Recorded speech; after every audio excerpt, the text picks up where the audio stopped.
পুরুষে আসক্ত থাকে, দিন শেষে তারাই ঠকে। শুধু মেয়ে না, সেটা হতে পারে ছেলে, মেয়েও হতে পারে,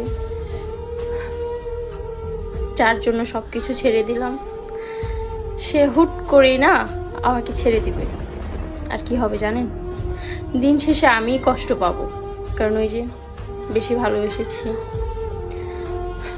মানুষকে নিয়ে সবসময় গর্ব করতে হয় না, কারণ মানুষ পরিবর্তনশীল, তারা খুব পরিবর্তন হয়। সো কাউকে নিয়ে কখনো ওভার কনফিডেন্স দেখাতে হয় না, এটা আমি খুব ভালো করে বুঝে গিয়েছি।